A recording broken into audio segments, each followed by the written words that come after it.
할렐루야. 사랑하는 대강의 가족 여러분, 오늘 하루도 하나님의 말씀과 동행하는 삶이 되길 소망합니다. 오늘 함께 나눌 하나님의 말씀은 로마서 9장 1절에서 5절 말씀입니다. 내가 그리스도 안에서 참말을 하고 거짓말을 아니하노라. 나에게 큰 근심이 있는 것과 마음에 그치지 않는 고통이 있는 것을 내 양심이 성령 안에서 나와 더불어 증언하노니, 나의 형제 곧 골육의 친척을 위하여 내 자신이 저주를 받아 그리스도에게서 끊어질지라도 원하는 바로라. 그들은 이스라엘 사람이라.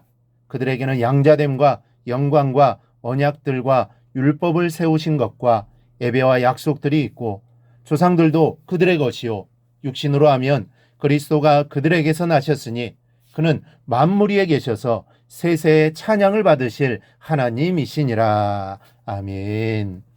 이 전도는 성도에게 주어진 신성한 의무입니다. 이 사람은 이기적이기 때문에 자기만 생각하지만 하나님 모든 사람을 생각하시는 분이시기 때문에 자신을 믿고 그 성품을 닮아가는 성도들에게 모든 사람을 구원하도록 거룩한 사명을 부여하신 것입니다. 그러나 사명이 있다고 다 전도하는 것은 아닙니다. 이 부끄러운 얘기가 될지 모르지만 성도라고 해서 모두 다 전도에 열심을 내는 것은 아닙니다. 그래서 오늘 이 시간에는 어떤 사람이 하나님이 부여하신 전도의 사명을 감당할 수 있는지를 알아보고자 합니다. 첫째는 슬픔의 눈을 가진 사람입니다. 오늘 본문은 느낌으로 읽어야 하는 말씀입니다. 즉 문자적인 의미보다는 본문에 담겨있는 바울의 심정을 느끼고 공감하며 읽어야 이해가 쉽다는 말씀인데, 본문 1절에서 바울은 자신의 심정을 이렇게 토로하고 있습니다. 내가 그리스도 안에서 참말을 하고 거짓말을 아니하노라. 나에게 큰 근심이 있는 것과 마음에 그치지 않는 고통이 있는 것을 내 양심이 성령 안에서 나와 더불어 증언하노니. 여기에서 근심은 마음속에서 일어나는 슬픔을 뜻합니다. 그리고 고통은 슬픔에서 오는 아픔을 뜻합니다. 바울은 예수를 배척한 자기 민족을 향하여 분노하지 않았습니다. 오히려 슬픔을 가졌습니다. 예수를 배척함으로써 구원의 소망이 사라져버린 자기 민족의 운명을 바라보면서 사랑하는 마음 때문에 슬퍼할 수밖에 없었던 겁니다. 여러분, 사람이 자기가 사랑하는 사람이 잘못된 길로 들어서고 돌이킬 수 없는 처지로 전락해 가는데 어찌 슬퍼하지 않을 수 있습니까? 슬픔은 우리 마음에 있는 사랑의 또 다른 한 면입니다.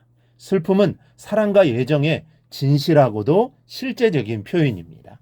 이 전도를 하려면 세상 사람의 처지를 슬픔으로 바라볼 수 있는 눈이 있어야 하는 겁니다. 사랑하는 마음이 없고는 전도할 수 없다라는 말입니다. 사랑하지 않기 때문에 영벌을 받건 말건 신경을 쓰지 않는 것이지, 사랑하는데 어떻게 마음을 쓰지 않을 수 있으며 죽을 것을 알고도 어찌 슬퍼하지 않을 수 있습니까? 그러니 우리는 사랑의 마음을 가져야 합니다. 그래야 전도할 수 있습니다. 그렇다면 내 안에 있는 사랑을 어떻게 알 수 있습니까? 내 전도의 열정으로 알 수 있습니다.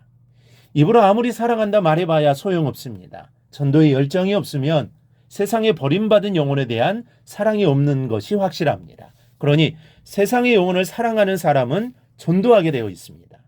전도하지 않으면 견딜 수 없는 마음이 있기 때문에 때를 얻든지 못 얻든지 늘 전도하는 것입니다. 그렇다면 여러분의 눈에는, 그리고 가슴에는 세상 영혼들이 어떻게 다가옵니까? 바울에게는 슬픔이었습니다. 예수를 거부한 사람들만 보면 가슴이 아파서 견딜 수가 없었습니다. 그로 인한 근심과 고통을 호소하고 있습니다. 여러분에게도 이런 마음이 있기를 바랍니다.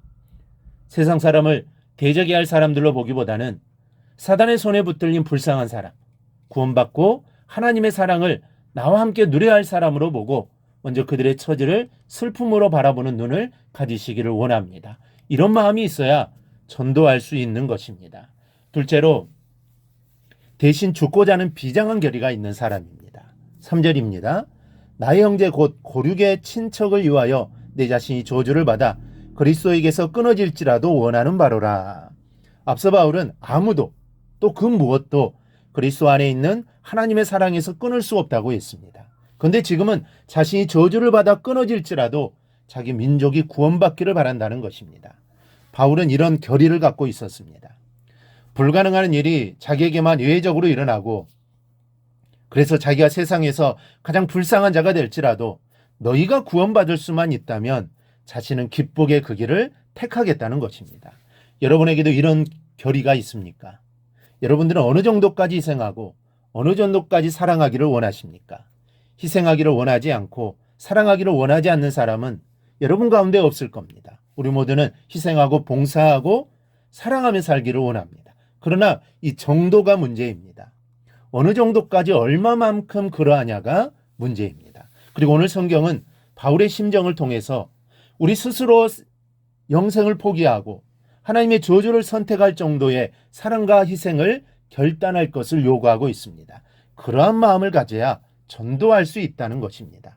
사랑하는 여러분, 여러분들의 믿음의 무게와 크기는 전도에 의해서 감추려고 해도 드러나고 또 과장해서 크게 드러내고 해도 있는 그대로 드러나게 되어 있습니다. 믿음은 감출 수도 없고 위장할 수도 없습니다. 믿음은 우리의 삶에 그대로 드러납니다. 드러나는 것 중에 하나가 전도에 대한 열정입니다. 전도의 열의는 믿음의 크기만큼 드러나게 되는 것입니다. 그리고 믿음은 하나님을 사랑하는 마음입니다. 그러나 하나님을 사랑하는 만큼 영혼을 사랑하게 되고 사랑한 만큼 전도하게 되는 것입니다. 이 사실을 알고 세상에 버림받은 영혼을 불쌍히 여기고 더욱더 전도에 힘쓰는 우리 모두가 되기를 주님의 이름으로 축원합니다. 오늘 묵상한 말씀을 굳게 잡고 삶으로 실천하며 살아내는 대강의 모든 성도들이 되기를 축복합니다.